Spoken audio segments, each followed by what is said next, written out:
आपकी बारी है शिवम त्यागी, और बताइए ये देश के कोने कोने से, यूपी, बिहार, महाराष्ट्र से ये भड़काऊ बयान आप लोग क्यों दे रहे हैं?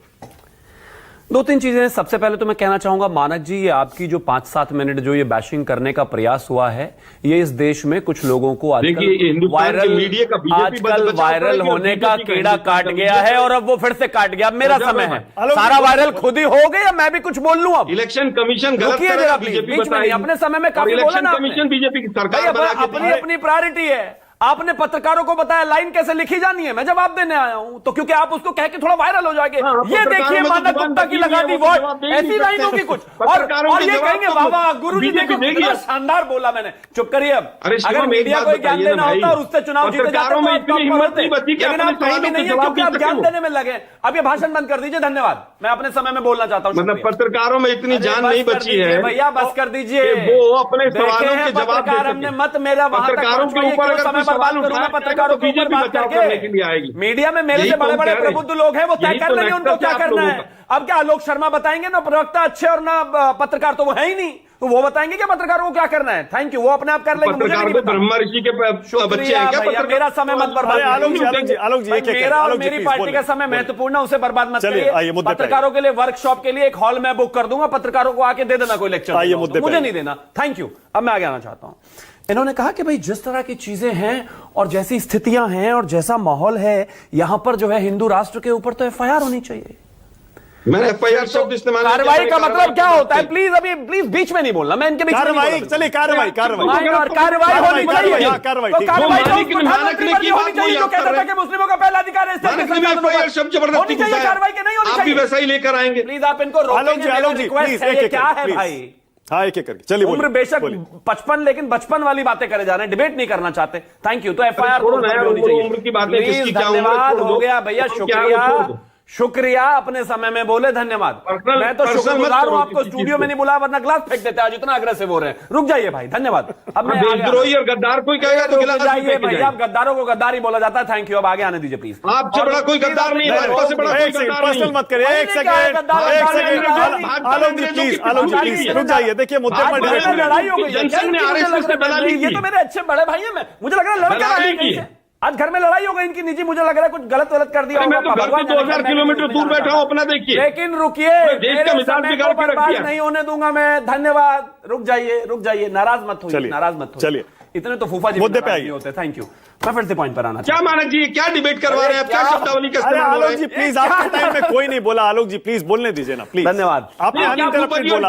आलोक जी आपने बिना रुकावट बोला, किसी ने आपको नहीं। आलोक जी आपने पूरा टाइम लिया, अब उनको भी प्लीज बोलने दीजिए। ऐसे नाराज है, प्लीज अपने समय। देखिए ये गलत है आलोक जी, प्लीज बोलने दीजिए। Thank you. अच्छा ये गलत है, किसको फूफा कहना, जीजा कहना सही है?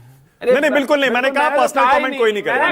वो हो रहे हैं पर्सनल मत आप लोग बीजेपी वालों से छू नहीं कर सकते। उनके समय में उनको गाली देनी है, वो गाली दे ले, लेकिन अपने समय में दे। अगर डिबेट करनी नहीं आती तो ना करें, कोई बात नहीं, लेकिन अपने समय में बोले, मेरे समय में नहीं चाहिए। मुझे अपना समय बर्बाद नहीं करना है आपके चक्कर में। पहले पार्टी मीडिया पर बैठ के पूरी पार्टी का बंटाधार कर दिया, हमारा हमें अपने समय में अपनी नीतियां बतानी है जनता को। आपकी तरह चिल्लाना नहीं है, वेंडेटा नहीं करना। Thank you. अपने समय में बोलिएगा, यहाँ टाइम बर्बाद मत कीजिए। चलिए आगे चलिए, नहीं चलेगा, नहीं कर सकते टाइम बर्बाद में। मुद्दे पे आइए, चलिए मुद्दे पे आगे आना चाहता हूं। इन्होंने कहा कि युवाओं को औरंगजेब से क्या लेना देना, और औरंगजेब की आत्मा ने जो है काफी चीजें बचा दी, शेयर मार्केट से लेकर तमाम वो चीजें बचा दी। अरे आत्मा घुस गई थी आपके अलाए के नेता के दिमाग में, अबू आजमी के। उसको समझाना चाहिए था ना, जब यहां पर बैठकर वो औरंगजेब की तारीफों में कसीदे पढ़ रहे थे। आत्मा घुस गई थी मणिशंकर अय्यर के दिमाग में, जब वो कहते थे लगातार कि नहीं बहुत शानदार लोग हैं, मुगल तो बहुत अच्छे लोग हैं, मुगलों ने तो कभी हिंदू मुस्लिम पर राजनीति की नहीं। आत्मा उनमें घुसी। आत्मा 1959 में कांग्रेस के सबसे बड़े नेता और देश के पहले प्रधानमंत्री के उसमें घुसी, जब वो मुगलों की कब्र पर पहुंच गए थे बाबर की 1969 में इंदिरा जी के यहाँ, और 2005 में राहुल जी के, जब वो लोग वहां पर गए। One life is not enough, किताब का नाम मैं भेज दूंगा आपको। जो आदमी मर गया उसने में गए, जवाहरलाल नेहरू 69 में गए, इंदिरा जी, और 2005 में गए राहुल गांधी। मुगलों की आत्मा किस तरह, अब आप तय कीजिए प्लीज। आप इनको चलिए क्या है, आप तय कीजिए। तो मुगलों की आत्मा कहां है, ये देश अब तय कर लेगा। धन्यवाद। अब आगे आता हूं। मैं मानता हूं कि इस देश में हर विषय पर, हर चीज पर डिबेट होनी चाहिए, और जहां तक हिंदू राष्ट्र का, मुझे नहीं पता वो किस परिप्रेक्ष्य में उन्होंने कहा, लेकिन हाँ हो सकता है उन्होंने सांस्कृतिक तौर पर कहा हो या नहीं कहा हो, मैं नहीं जानता। भाई सांस्कृतिक तौर पर हम हिंदू राष्ट्र हो सकते हैं, लेकिन ये देश संविधान से चलता है, संविधान से चलेगा, संविधान सर्वोपरि है और उसी के तहत ये देश चलता है और आगे भी चलेगा। अब दूसरी बात पर आते हैं। ये आजकल बड़ी बातें हो रही हैं। मैंने देखा तेजस्वी जी का यहाँ बयान बड़ा शानदार तरीके से, तो मुस्लिमों का नाम आते ही ना कांग्रेस के प्रवक्ता भी ऐसे ही लड़ते हैं जैसे अभी आलोक जी लड़ रहे थे। उनको लगा कि वो तेजस्वी जी की तरफ ज्यादा वोट ना चले जाए, इसलिए उन्होंने पूरा माहौल बनाया। तेजस्वी जी ने कहा कि ये कौन है, ये बचौल, ये कौन है, ये उनके बाप का बिहार है क्या? बिहार तेजस्वी जी के बाप का भी नहीं है, 13 करोड़ बिहारियों का बिहार है भाई, किसी के बाप का बिहार नहीं है, सबका बिहार है, हिंदुस्तान का बिहार है। और आगे आना चाहता हूं, उन्होंने इस तरह की बातें कही अभी पिछले हिंदू राज नहीं है ना बिहार? नहीं, मैं मानता हूं कि बिहार हिंदू राज आपके विधायक कह रहे हैं। हिंदू राज की अब उनकी क्या परिभाषा है वो जाने, मैं तो नहीं जानता भाई। ये देश संविधान मुसलमानों का भी है ना? अरे मुसलमान बिल्कुल सबका है ना, इसमें तो कोई शक है क्या? तो हिंदू राज्य नहीं कहना चाहिए, ये तो सवाल ही नहीं है। हिंदू राज्य नहीं, मुझे नहीं पता वो किस कॉन्टेक्स्ट में कह रहे थे, कि वो सांस्कृतिक कह रहे थे, वो क्या कह रहे थे मैं नहीं जानता। अरे भैया रुक जाओ, मैं सोच रहा था प्रवक्ता लाए मेरे बराबर में, आपने ये क्या तानपुरा बिठा दिया लाकर। देखिए मैं क्या बोलूं, मैं बोल तो रहा हूं, मैं कोई गाना गा रहा हूं, मुझे लगा प्रवक्ता लेकर आए तानपुरा बिठा दिया बराबर में, बजे जा रहे, मैं कोई गाना गा रहा हूं क्या? चलिए 1 घंटा हो गया लगातार बोले जा रहे हैं भाई, हद्दी हो गई। अब आगे आना चाहता हूं।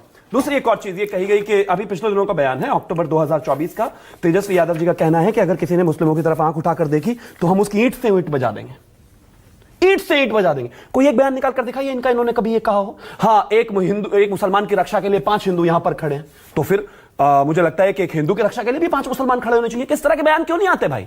ये एक ही तरफ को क्यों झुके जा रहे हो? उमेश कोल्हे के पीछे 5 मुसलमान क्यों नहीं थे भाई? कन्हैया के पीछे 5 मुसलमान क्यों नहीं थे? आप कम से कम इतना तो कर सकते हैं ना शिवम त्यागी, आपके विधायक जो कह रहे हैं मुस्लिमों का डबल स्टैंडर्ड, रंग भी बेच रहे हैं, पिचकारी भी बेच रहे हैं, रंग लग जाएगा, हंगामा कर देंगे, दंगा कर देंगे, इस तरह के बयान होली के और रमजान के दौरान क्यों दे रहे हैं? इस देश में मैं मानता हूं कि हिंदू, कम से कम इसकी निंदा तो कर दीजिए। मैं मानता हूं कि इस देश में हिंदू मुस्लिम बड़े प्यार से, कभी नहीं कर पाएंगे, प्यार से, प्रेम से, बड़े सद्भाव से रहते हैं और आगे भी ऐसे रहेंगे। लेकिन खास तौर पर त्योहारों को लेकर स्थितियां बहुत खराब इस देश में रही है। आप कितना भी हंस लेके की कर रहे हैं, लेकिन उससे बात चलेगी नहीं। अब मैं एग्जांपल दे रहा हूं 2-3 आपको।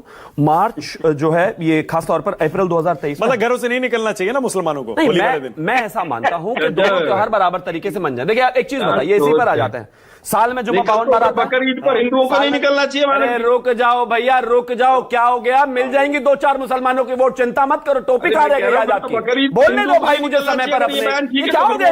मिल जाएगी टोपी लगा लो, 4 वोट आपको भी मिलेगी मुस्लिमों की, मैं दिलवाऊंगा। और बताइए, लेकिन चीखिए मत, मुझे नहीं चाहिए आपसे कुछ भी। नहीं, आप हिंदू मुसलमान कर रहे हैं, इसलिए केवल जवाब देगा अपने समय में जो आप अपने पास रखिए। इतना एजिटेटेड क्यों है? आमतौर पर ऐसे होते नहीं, माना ईंट पत्थर गिलास फेंक के मार देते, लेकिन आज तो कुछ ज्यादा ही कर रहे हैं भाई। गिलास भी फेंक के जाएंगे और देश के अंदर फेंकोगे क्या? 24 घंटे अब 24 घंटे सुबह से देर रात तक हाथ में ग्लास रहता है, तो ग्लास ही फेंकोगे, कुछ और तो फेंकने से रहे। Thank you. बच्चा मानक जी बदतमीज आदमी को बैठा रखा है।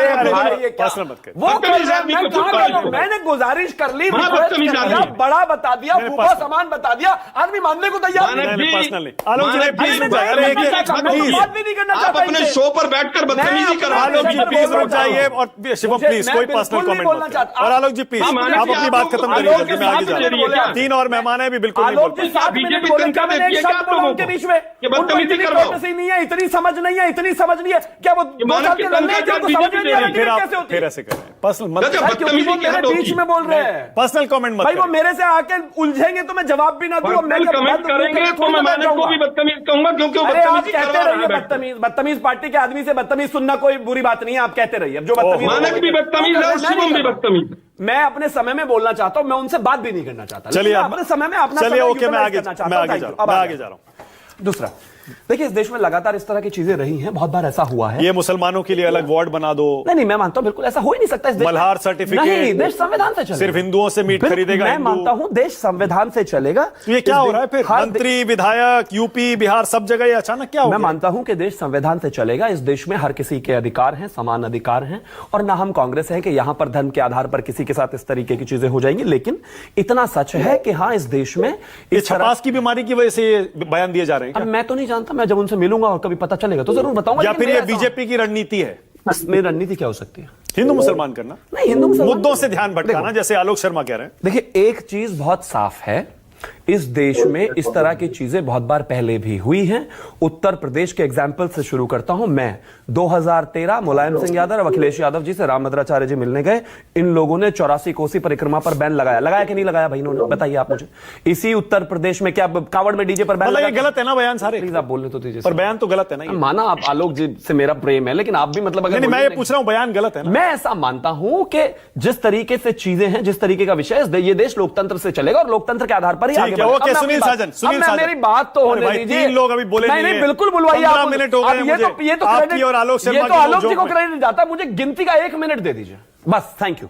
मैं ये कहना चाहता हूं कि इसी उत्तर प्रदेश में खासतौर पर 84 कोसी परिक्रमा को बैन किया गया, इसी उत्तर प्रदेश में कावड़ के समय पर डीजे को बैन किया गया, इसी उत्तर प्रदेश में इस तरह की तमाम चीजें हुई। ये लोग कभी बोले नहीं। हम सिर्फ इतनी बात कहते हैं कि साल में जुमा 52 बार आता है, होली 1 बार आती है, सब आपस में मिलजुल कर और सौहार्द के साथ होली मनाए, कहीं कोई परेशानी नहीं है। रही दूसरी बात, जहां जहां 2 त्योहार एक साथ पड़े या कुछ ऐसी चीजें हुई तो तमाम जगह तुष्टिकरण हुआ। ममता बनर्जी ने अप्रैल 2023 में खासतौर पर जब लक्ष्मी पूजा और ईद उल मिलाद एक साथ पड़ गए तो उसके बाद किस तरीके से लक्ष्मी पूजा करने वालों के सर पर पत्थर पड़े, ये देश ने देखा है। 2022 में जब इसी देश में जो है दुर्गा विसर्जन के समय जो है मुहर्रम आ गई तो वहां पर किस तरीके से 23 वैलिडेशंस लगा दी गई। गणेश यात्रा जब वहां पर निकाली जा रही थी 27 वैलिडेशन लगा दी कि आप बाइक सुनील साजन ला सकते। तो ओके, सुनील साजन वाले जो लोग थे जो पिछले 58 साल से यही करते आ रहे थे, आज उनको जब इस तरह की बातें सुनने को मिलती हैं तो वो बौखला जाते हैं, जैसे आलोक जी बौखला गए। सुनील